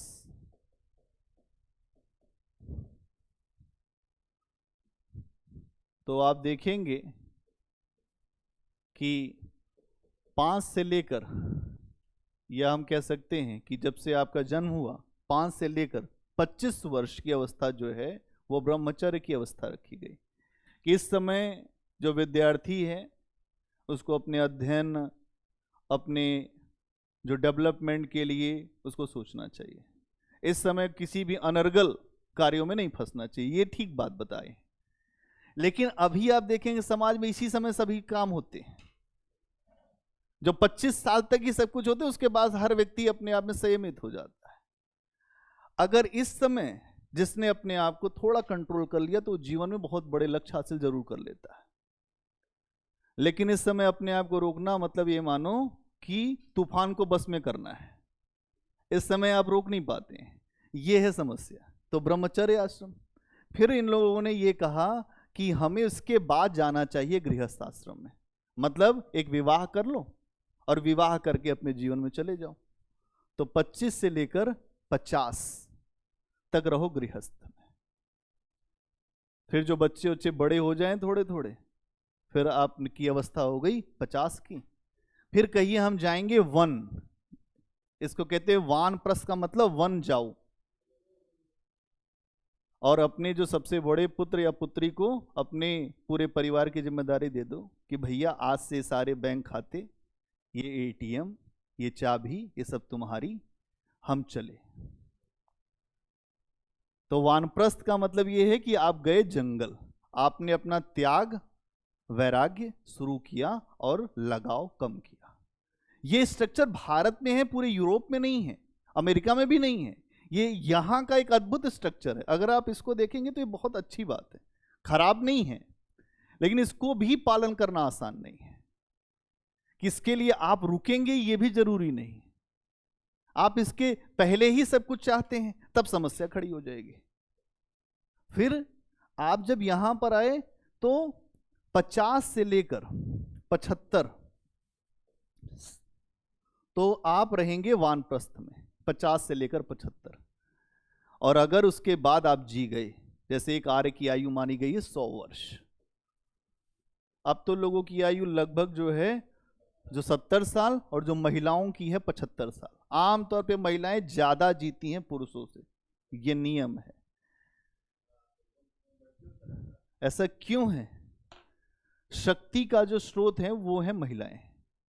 महिलाओं को अगर बचपन से बहुत ज्यादा ये प्रेशर ना दिया जाए, रोका ना जाए, तो ये अद्भुत शक्ति का केंद्र है। शक्ति इनके पास होती है, और जो संजीवनी शक्ति होती है वो होती है जीवन की। जीवन जीने के लिए आप एक बात समझेंगे, सबसे ज्यादा समस्या में जो महिला ही रहती है, लेकिन उसके बाद भी जीवन उसका ज्यादा रहता है। क्यों? ये प्रकृति का नियम है, नेचर का लॉ है। नेचर ने मजबूत ही बनाया है। जो पुरुष हमेशा कमजोर दिखाई देगा आपको महिला से, हमेशा कमजोर। ये आज की बात नहीं, बहुत पहले से पुरुष अपने आप को ये महसूस कराता है वो मजबूत है, लेकिन है नहीं, वो नहीं है। ये पूरी फिलॉसफी है इस पे। चाइना का एक जो फिलॉसफर था लाओ त्से, वो भी यही कहता है कि जो नारी है वो शक्ति का केंद्र है और सारी शक्ति उसके पास है।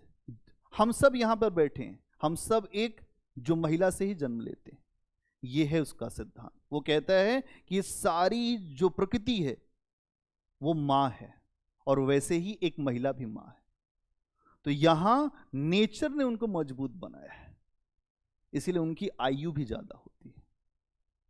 आयु ज्यादा होने के पीछे, और अगर आप देखेंगे तो भारत में जो देवी की संकल्पना है वो इसीलिए आती है कि सारी शक्ति की आराधना, सब कुछ है, लेकिन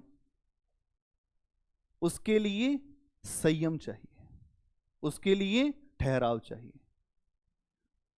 और अगर आपके अंदर ये है तो फिर अद्भुत शक्ति होती है।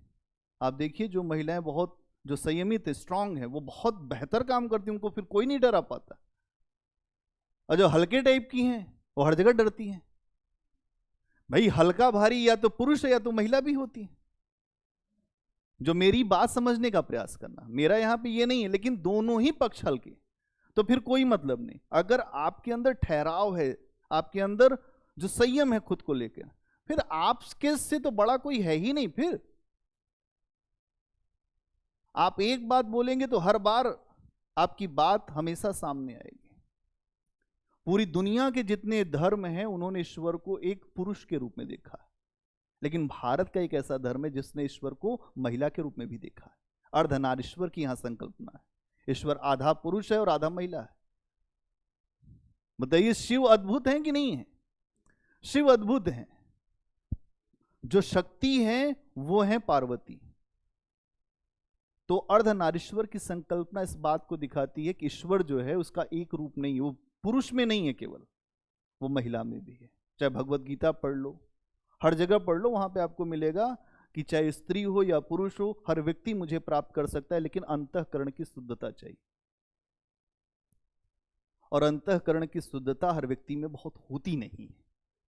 अगर हो जाएगी तो आपके अंदर भी संकल्पना है कि आप बहुत कुछ अच्छा कर जाएंगे। ठीक। इसके बाद अगर आप जो बच गए तो 75 से लेकर 100 साल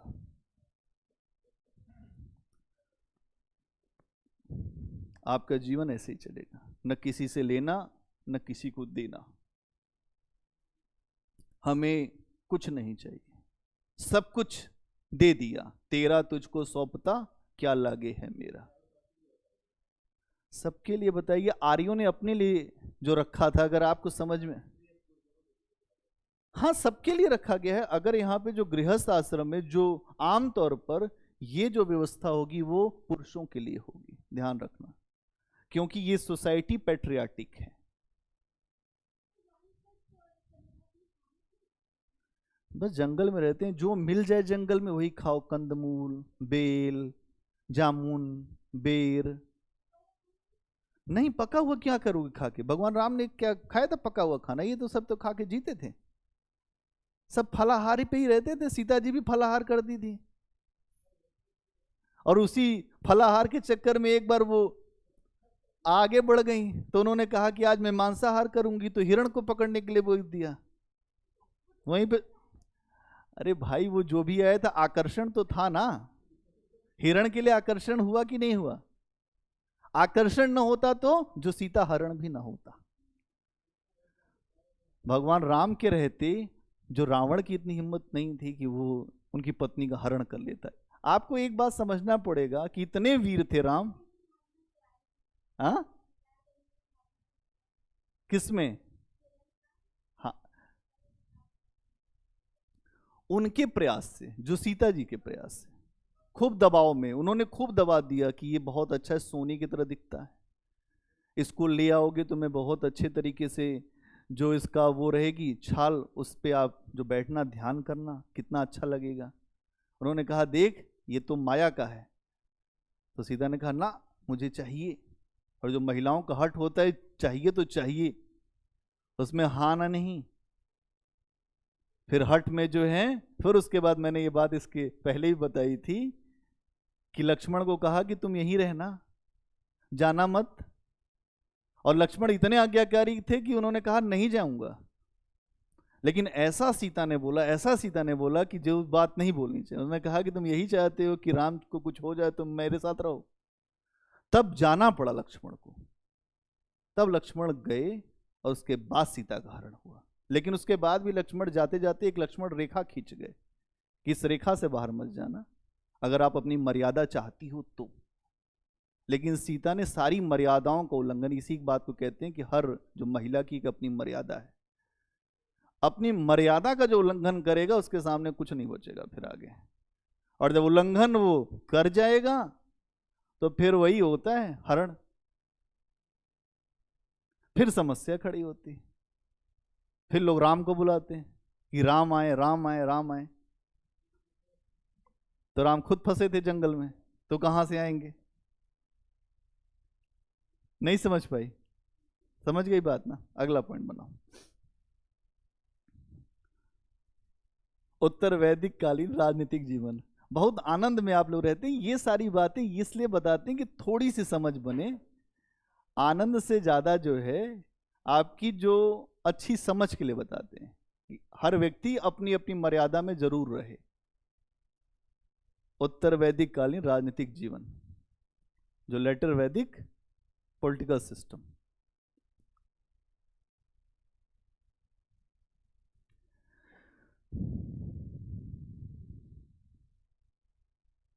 लिखिए, इस काल में राजतंत्रात्मक व्यवस्था का इस काल में राजतंत्रात्मक व्यवस्था का विकास हुआ। इस काल में राजतंत्रात्मक मतलब राजा पर एक आधारित व्यवस्था, राजतंत्र। इस काल में राजतंत्रात्मक व्यवस्था का विकास हुआ।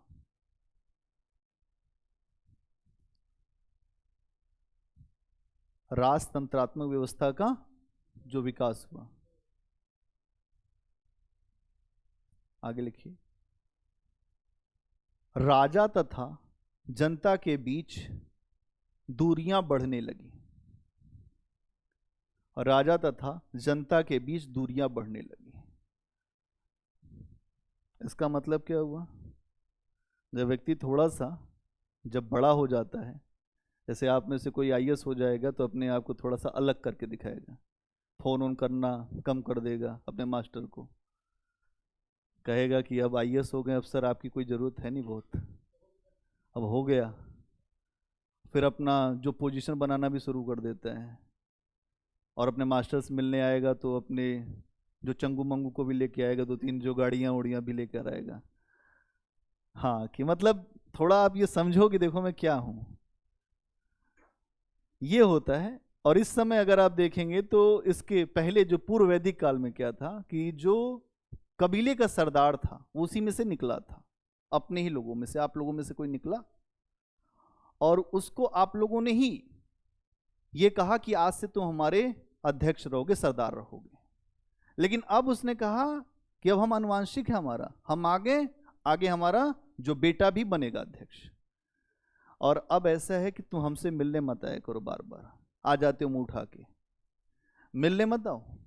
दूरियां बढ़ गई, मतलब अब जनता और राजा के बीच संबंध जो था पहले और अब में अंतर यह हो गया कि अब दूर हो गए। यह होता ही है, कितना भी आप कह लो, आप जैसे ही थोड़े यहां पहुंचोगे तो आपको दुनिया एकदम छोटी दिखाएगी। क्या लोग हैं।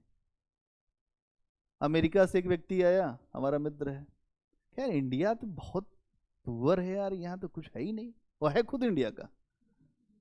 हम कहे तुम यहाँ जन्म नहीं लिया थे क्या? कहा लिए थे लेकिन जानते नहीं हो बात। आईआईटी से पढ़े और सीधे ही वहीं से पैकेज मिल गया।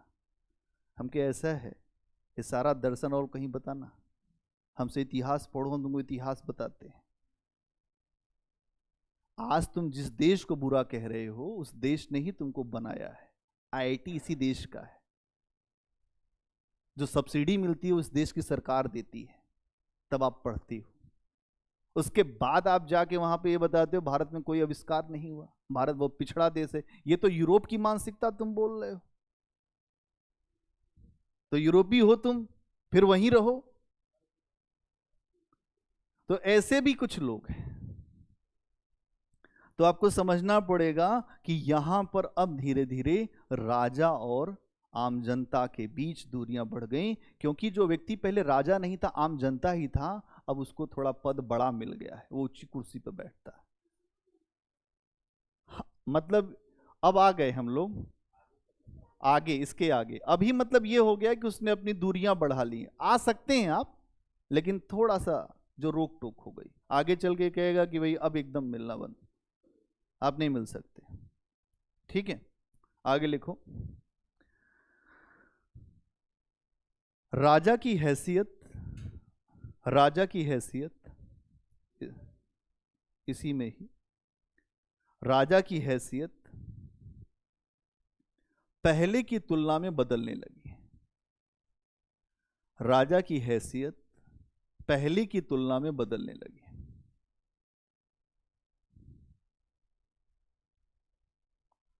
अब इसे पहले की तुलना में बदलने लगी। अब इसे कबीले के दूसरे सदस्यों से महत्वपूर्ण बताया गया। कबीले के दूसरे सदस्यों से महत्वपूर्ण बताया गया।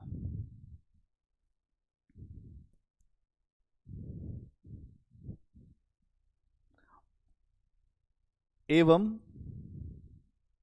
राजा के अंदर पुरोहितों ने देवत्व का आरोपण कर दिया। एवं राजा के अंदर पुरोहितों ने देवत्व का आरोपण कर दिया। बस आ ही रहे हैं, इसीलिए इस जो पूरी लाइन को लिखवाया अब समझाते हैं। आरोपण कर दिया। एक मैच फिक्स किया गया। क्या किया गया? Match fix. कैसे? पहले तो ये कहा गया कि कबीले के जो अन्य लोग हैं उनसे ये मुखिया नहीं है, राजा है, अलग है। ये बात एक व्यक्ति बैठा है कुर्सी जिसका नाम है पुरोहित, उसका सबके ऊपर दबदबा है, वो जो बोलेगा वही धर्म होगा। उसने ये समझाया, कबीले के हर व्यक्ति को बुलाया, देखो ऐसा है, ये सामान्य व्यक्ति नहीं है, ये देवता है, राजा नहीं है, देवता है।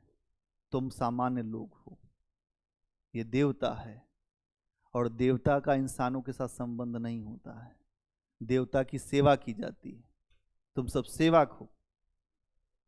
यही बात कहता है बलबन,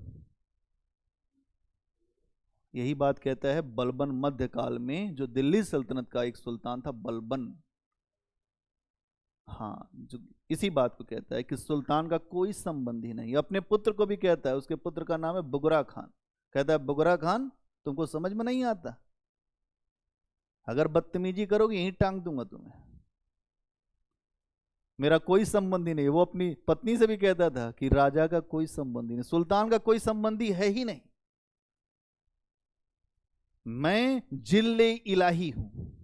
इसका मतलब होता है ईश्वर की छाया। इसी तरह से यहां पर भी अब जो पुरोहित है वो कह रहा है राजा राजा नहीं है, देवता है। क्योंकि ये बात कोई छोटा आदमी नहीं कह रहा है, पुरोहित कह रहा है, इसलिए मानना पड़ेगा। इसलिए इसको अथॉरिटी मिली कि तुम राजा हो। और आपस में इन दोनों ने ये फिक्स किया कि आज से आप हमारे, एक दूसरे का हम लोग रिस्पेक्ट करेंगे। दिखना नहीं चाहिए कि हम रिस्पेक्ट नहीं करते हैं। हम आपको राजा बनाएंगे लेकिन हमारे सम्मान में और हमारे पैसे में कोई कमी मत करना, कमी करोगे दूसरे को बना देंगे। इसलिए एक सिस्टम डेवलप कर गया। पुरोहित, ब्राह्मण, इसी की व्यवस्था कहते हैं ब्राह्मणवाद। तो ब्राह्मणों का मैं विरोध नहीं करता, इस व्यवस्था का विरोध करता हूं जो व्यवस्था बनाई गई। ब्राह्मण तो एक वर्ग विशेष है, वो अच्छा भी हो सकता है बुरा भी हो सकता है। क्षत्रिय भी वैसे वर्ग विशेष, अच्छा भी हो सकता है बुरा भी हो सकता है। हर वर्ग अच्छा बुरा हो सकता है, लेकिन जो व्यवस्था बनाई गई वो व्यवस्था अच्छी बुरी जरूर होती है। तो व्यवस्था खराब रही। तो यहां आप देखेंगे कि देवत्व का आरोपण किया गया और यह कहा गया कि ऐसा है कि तुम्हें राजा बनना है तो कुछ यज्ञ करोगे। अगर बच्चा यज्ञ नहीं करोगे तो तुम्हारी गद्दी सुरक्षित नहीं रहेगी, अगर यज्ञ किया तो गद्दी सुरक्षित रहेगी। यज्ञ करने में बहुत पैसा लगता था, पूरे खजाने खाली हो जाते थे। वो सब सिक्के कहाँ गिरते थे, या जो कुछ भी रहता था वो सारी संपत्ति किसके पास जाती थी? पुरोहित के पास। तो सिस्टम सेट कर दिया गया, तुम राजा बनोगे कोई दिक्कत अपने को नहीं, हमें क्या चाहिए वो दे दो, और हम आए खड़े हो जाओ। राज दरबार हमारे आते ही तुम्हारी हालत खराब हो जानी चाहिए, न्याय हम करेंगे, धर्म हमारा, तुम केवल वहां बैठो और युद्ध करके आओ। तो फिर एक दो बातें रखी गई। 12 बरस लोग कुकर जीवे, आगे बताऊंगा। 12 बरस लोग कुकर जीवे, अरु 13 लो जिये सियार, बरस 18 छत्री जीवे, आगे जीवन को धिक्कार। 12 साल तक जो कुत्ता जीता है, 13 साल तक जीता है सियार, गांव में होता है, हुआ हुआ करता है, सुना है? उसके बाद आगे जो बरस 18 क्षत्रिय जीवे, 18 साल से ज्यादा क्षत्रियों का जीवन होना नहीं चाहिए, ब्राह्मणों ने समझाया। 18 साल से ज्यादा जी गए तो तुम क्षत्रिय नहीं हो, इसका मतलब तुम क्या कि केवल युद्ध लड़ो, और आगे की मलाई कौन खाएगा फिर? ये है दिमाग। इसी चीज को बुद्ध ने क्रिटिसाइज किया था बाद में। 18 साल केवल क्षत्रिय जिएगा, फिर उसके बाद की व्यवस्था एक कौन लेगा? तो ब्राह्मण लेंगे, पुरोहित वहां बैठे ही हैं। फिर किसी छोटे बच्चे को उठा लेंगे कि तुम राजा बन जा, तू ही आगे बढ़ा, हम यहां आनंद से मलाई खाएंगे। और सबसे पहले खाना बनेगा तो ब्राह्मण को पहुंचेगा। अच्छी दही जमी तो उन्हीं के पास, जो रसगुल्ला आया उन्हीं के पास, सब कुछ सबसे पहले उनके पास, उसके बाद किसी के पास। उन्होंने छू दिया, फिर बट गया सबको, है कि नहीं? ये सिस्टम यहां पर आपको दिखाई देगा। और अगली लाइन लिखो, ये बात समझ में आ गई? आगे लिखो। हाँ, अच्छा सिस्टम था। हाँ ठीक है, तो पुरोहित रहती तब तो फायदा होता, तो नहीं थे ना। स्त्रियों को तो चाहे वो जिस भी अवस्था में हो, उनको तो कोई अधिकार ही नहीं मिला था। चाहे वो ब्राह्मण हो, चाहे वो क्षत्रिय हो, वैश्य हो, उनको तो कोई स्थान ही नहीं मिला। उनका स्थान तो शूद्रों के समान था। तो जो भी व्यवस्था रही हो, उसमें महिलाओं का तो नुकसान ही है। लिखो अगला पॉइंट।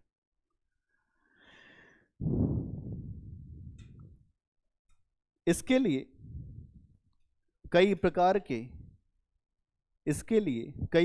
के यज्ञों की शुरुआत हुई। इसके लिए कई प्रकार के यज्ञों की शुरुआत हुई, जैसे राजशिव यज्ञ। राजशिव, जब राजा गद्दी बैठता था तो राजशिव यज्ञ करना पड़ता था। राजशिव, जैसे राजशिव यज्ञ, ये सारे यज्ञ हैं, इसमें आहुति चढ़ेगी, पैसा चढ़ेगा, या जो भी वहां पे होगा, जो संपत्ति, जो जानवर, जो कुछ भी है, सब कुछ आपको चढ़ाना पड़ेगा आपके पास। तो राजशिव यज्ञ। इसके अलावा एक यज्ञ होता था वाजपेयी यज्ञ। वाजपेयी यज्ञ। और एक यज्ञ होता था अश्वमेध यज्ञ, आपने खूब देखा होगा। हाँ, एक जो घोड़ा छोड़ा जाता था, उसके ऊपर एक जो चुनौती लिखी रहती थी कि इस घोड़े को, हाँ हाँ वही, ये घोड़ा अलग अलग स्थानों पर जाएगा, और अगर इस घोड़े को किसी नहीं पकड़ा तो इसका मतलब ये कि सारा क्षेत्र हमारा, और अगर किसी ने पकड़ लिया तो फिर युद्ध होगा।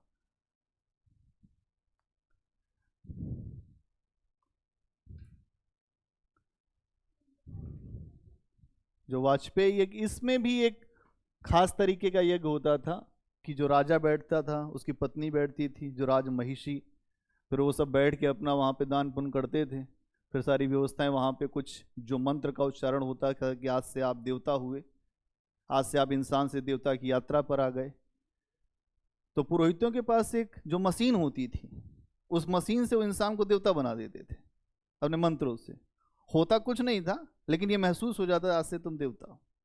उसके बाद वो अलग तरीके की अपनी स्थिति में चलते रहते थे।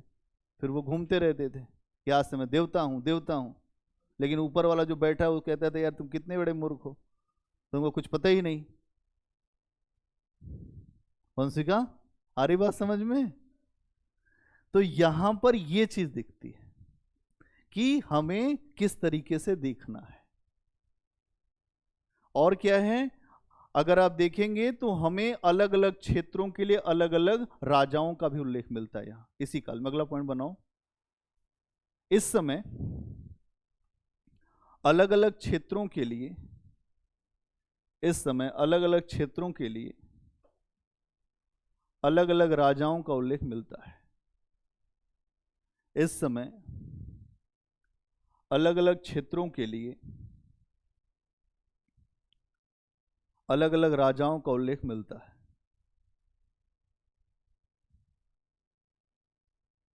इस समय अलग अलग क्षेत्रों के लिए अलग अलग राजाओं का उल्लेख मिलता है।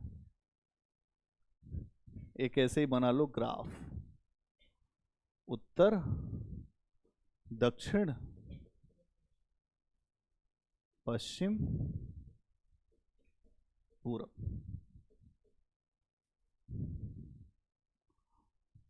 मतलब इसका ये हुआ कि इस समय अलग अलग क्षेत्रों के लिए अलग अलग राजाओं की संकल्पना भी हमें दिखने लगी। जो अलग अलग कबीले हैं उनके यहाँ अलग अलग राजा, उत्तर के जो कबीले हैं वहाँ अलग राजा होगा। इसके लिए एक नाम आया, उत्तर में जो राजा के लिए एक नाम आया विराट। इसी से ही नाम निकला होगा जो विराट कोहली का। तो विराट मतलब होता ही राजा। आगे चल के सम्राट बनेगा, पहले समझो विराट। उत्तर के जो राजा थे उनको कहा गया जो विराट, और जो जो दक्षिण के राजा थे उनको कहा गया भोज। इसीलिए आपने सुना होगा भोज परमार, बहुत सारे राजाओं के नाम है भोज। जो हाँ, जो दक्षिण के राजा थे उनको क्या कहते थे? भोज। और जो पश्चिम के राजा थे उनको कहते थे स्वराष्ट्र। स्वराष्ट्र। और जो पूरब के राजा थे जो इस इलाके के, इनको कहा गया सम्राट। सम्राट। ठीक, स्ट्रक्चर ये। ऊपर कौन? विराट। नीचे कौन? भोज। पश्चिम में कौन? स्वराष्ट्र। और पूरब में कौन? बहुत बढ़िया। अगला पॉइंट बनाओ। स्वराष्ट्र। हाँ, इसीलिए आप जाओगे जो महाराष्ट्र में तो स्वराष्ट्र की संकल्पना मिलती है। जब छत्रपति शिवाजी महाराज आए तो उन्होंने कहा जय मराठा, जय मराठावाड़ा। वहां पे कोई जाति व्यवस्था नहीं है, पूरे क्षेत्र को जोड़ा गया। वहां पर कोई भी जाति है, आप छत्रपति शिवाजी महाराज के नाम पर सब एक है। आप जब महाराष्ट्र में उतरेंगे मुंबई में तो वहां पर सीधे अगर कुछ बोल दिया ऊपर नीचे शिवाजी पे तो एक थप्पड़ मारेगा ऑटो वाला आपको। ऑटो वाला मार देगा और तो छोड़ ही दो, वो सब अंदर से मानते शिवाजी को। क्यों? क्योंकि शिवाजी का स्ट्रक्चर जो ऐसा रहा है ना, जो उनकी पर्सनालिटी, वो सबको लेकर चलने वाली पर्सनालिटी थी। जो व्यक्ति सबको लेकर चलेगा, वर्ण व्यवस्था को नहीं मानेगा और हर तरीके से सबके कल्याण के लिए काम करेगा, उसका सम्मान बहुत होता है। उन्होंने अपने क्षेत्र में जो मराठावाड़ा था वहां उस क्षेत्र में बहुत गरीबी थी, बहुत ज्यादा गरीबी। अगर आप पूरा उस इलाके को देखोगे जहां पे है महाराष्ट्र, पहाड़ हैं, उत्पादक जो भूमि नहीं है, कुछ नहीं उत्पन्न होता था, सभी लोग गरीबी का जीवन जीते थे। वहां पर एक व्यक्ति आए जो शिवाजी, जिन्होंने सबको कुछ न कुछ दिया। वो जब विजय करके आते थे तो अपने क्षेत्र में घूमते थे और अपने क्षेत्र में लोगों को पैसा बांट देते थे कि सब खाओ पियो मस्त रहो। और इसीलिए वहां पर उनका इतना प्रभाव था शिवाजी महाराज का। इतने 100 वर्षों के बाद भी आज भी शिवाजी अमर है। क्यों अमर हैं? क्योंकि उनके कार्य, उनके द्वारा सोच जो रखी गई लोगों के सामने। जाति व्यवस्था उस समय उत्तर भारत में बहुत ज्यादा थी, लेकिन वहां उन्होंने इस व्यवस्था को तोड़ दिया। तो मराठावाड़ा का संकल्प, इसीलिए आज देखते हैं आज के समय में जो महाराष्ट्र में एक नई विचारधारा चलती है कि हमारा मराठावाड़ा है, यहां और किसी के लिए जगह नहीं है। उत्तर प्रदेश के, बिहार के जो भैया लोग जाते हैं तो उनको वो भगाते हैं। क्यों भगाते हैं? क्योंकि वो ये कहते हैं क्षेत्र हमारा है, ये हमारे लोगों के लिए। और उसी जगह से हिंदू राष्ट्र की भी संकल्पना आई है। ये जो हिंदू राष्ट्र की संकल्पना आपको दिखती है ना, वो उन्हीं से आती है, वो शिवाजी महाराज से। उन्होंने ही सबसे पहले हिंदू पदशाही की स्थापना करने का प्रयास किया था, हिंदू राज्य। इसीलिए महाराष्ट्र में राजनीति कैसी होती है? हिंदुत्व पे होती है। वहां भले ही शिवसेना बीजेपी में बहुत ज्यादा समस्या है, लेकिन कोई हिंदुत्व पे बोल नहीं सकता ऊपर नीचे, नहीं तो नुकसान उठाना पड़ता है। आई बात समझ में? ठीक है, अगला पॉइंट बनाओ। इस समय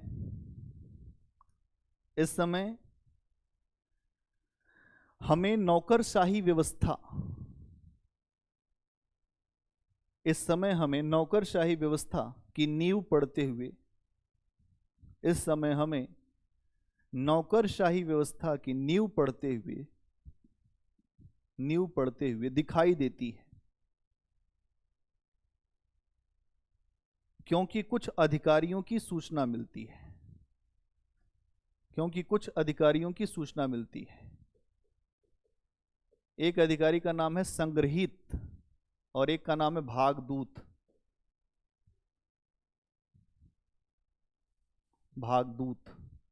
या भागदूत है ना। एक तो संग्रहित जो संग्रह करेगा, तो जो राजस्व का होगा संग्रह, कुछ ना कुछ तो संग्रह ही करेगा। और ये एक अधिकारी है जो भागदूत। इस समय हाँ जो संग्रहित मतलब क्या है, संग्रह करने वाला। इसके नाम से समझ में आ रहा है कि वो टैक्स को संग्रह करेगा। और जो भागदूत है वो इसका जो सहायक होगा और यहां पर व्यवस्था बनाएगा। ठीक है, मैंने इसके पहले आपको बताया था कि ये जो लोग हैं, अगर स्ट्रक्चर है, राजा तब राजा होगा जब उसके बाद अधिकारी होंगे। बिना अधिकारी के कोई राजा नहीं बनता। अगर आपको अधिकारी बनना है तो आपके नीचे के जो अधिकारी हैं वो आपका सम्मान करें और उनका स्ट्रक्चर हो पूरा। या आपको राजा बनना है तो राजा के लिए आप अकेले अपने आप को राजा घोषित कर दें, आप क्या राजा हो जाएंगे? एक पूरा सिस्टम होना चाहिए, राजमहल होना चाहिए, अधिकारी होने चाहिए। लोग ये कहें राजा साहब आ रहे हैं, राजा साहब आ रहे हैं, तब आप राजा है ना। यहां अभी एक नौकरशाही दिखने लगी, मतलब ब्यूरोक्रेसी। तो ब्यूरोक्रेसी दिखी और ब्यूरोक्रेसी में कुछ अधिकारियों की सूचना मिली कि ये अधिकारी उस समय होते थे। और इस काल में अगर आप देखें तो ये लोग, अगर इनके बारे में सोचें तो ये ऐसे अधिकारी थे जो टैक्स का संग्रह करते थे, टैक्स को लेने का काम करते थे। और इसके पहले पूर्व वैदिक काल में टैक्स को लेने के लिए कोई ऐसी व्यवस्था नहीं थी, राजा का कोई कंपल्सन नहीं था, लोग अपनी स्वेच्छा से देते थे कि ऐसा है साहब, आज हम जा रहे हैं, ये लो सब्जी, अच्छा आज हम जा रहे हैं, ये लो बकरा। ऐसे ही लोग देते थे। लेकिन अब ये कहा गया कि ऐसे है, तुमको 6 बकरा 8 सब्जी का ये सारा थैला हमको लाके देना पड़ेगा। एक सिस्टम बना दिया, इतना सामान लाके देना पड़ेगा और नहीं दोगे तो पिटाई होगी। ये उत्तर वैदिक काल में हुआ। आई बात समझ में? यहां स्ट्रक्चर बन गया, वहां स्ट्रक्चर नहीं था, वहां फ्री थे। और फ्री होके काम करना अच्छा होता है। हमारा मन क्या अधिक दे दिए, अब यहां हमारा मन नहीं करेगा तब भी देना ही पड़ेगा। मान लो कि हमारे घर में एक गाय है, 8 लीटर दूध निकलता है, फिर कहा गया कि तुम्हारे पास नहीं पैसा, कोई बात नहीं, 6 लीटर दूध आज हमारे यहाँ पहुंचाओ कल से। आप पूरी जो दिन भर मेहनत करते हैं, गाय को चारा खिलाते हैं, लेकर जाते हैं, बाद में पता चला कि आपके लिए अपने लिए दूध नहीं बच रहा, अपने बच्चों को दूध नहीं पिला पाते। तो राजा साहब उनके यहाँ जो दूध मलाई राबड़ी चल रही है, 6-6 लीटर दूध अलग अलग जगह से मंगा ले रहे हैं। समस्या इस बात की है, आप व्यवस्थित रहिए, इसमें कोई समस्या नहीं, लेकिन हमें अव्यवस्थित कर देंगे, इससे समस्या है। आम जनता को अव्यवस्थित करके ही लोग राजा बने।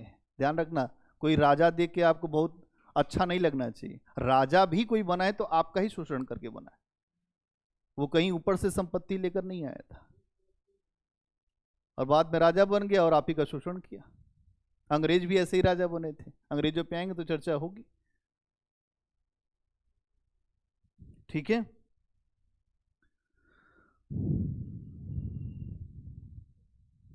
अगला पॉइंट बनाओ। इस समय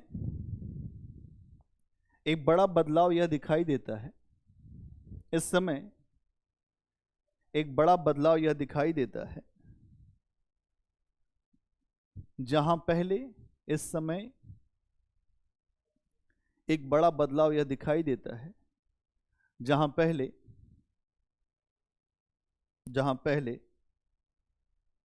राजा को बलि स्वेच्छा से दी जाती थी। जहां पहले राजा को बलि मतलब टैक्स, जहां पहले राजा को बलि स्वेच्छा से दी जाती थी, जहां पहले राजा को बलि स्वेच्छा से दी जाती थी, इस समय वह निश्चित कर के रूप में बदल गया। इस समय वह निश्चित कर के रूप में बदल गया।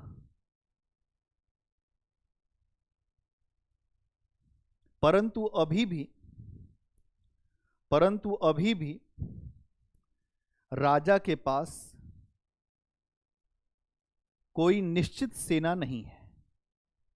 परंतु अभी भी राजा के पास कोई निश्चित सेना नहीं है।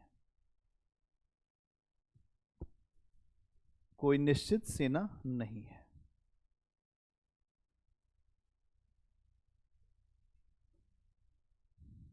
ठीक है।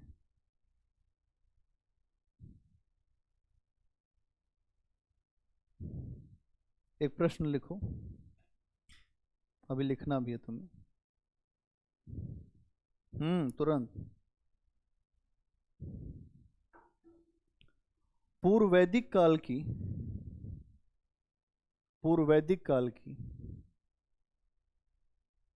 महिलाओं की स्थिति में, पूर्व वैदिक काल की महिलाओं की स्थिति में उत्तर वैदिक काल में, पूर्व वैदिक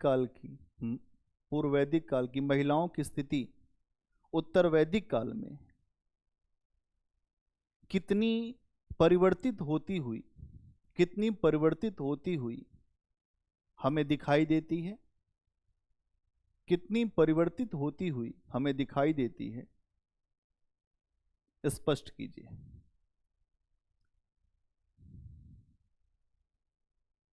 कितनी परिवर्तित होती हुई हमें दिखाई देती है? स्पष्ट कीजिए।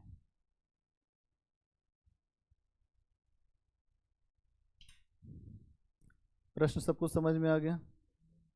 तुरंत लिखो, तुरंत लिखो इसको।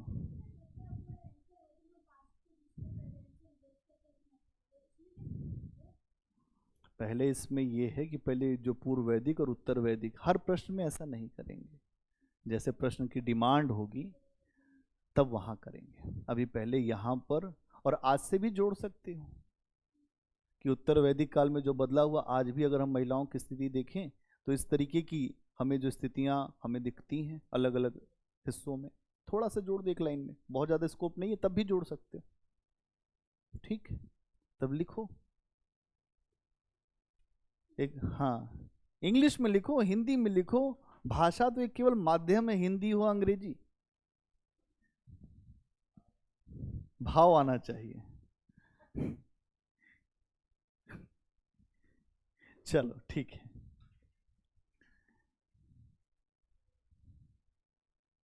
सभी लोग एक दूसरे के जो सहयोगी बने, कोई किसी के असहयोगी ना बने यहाँ।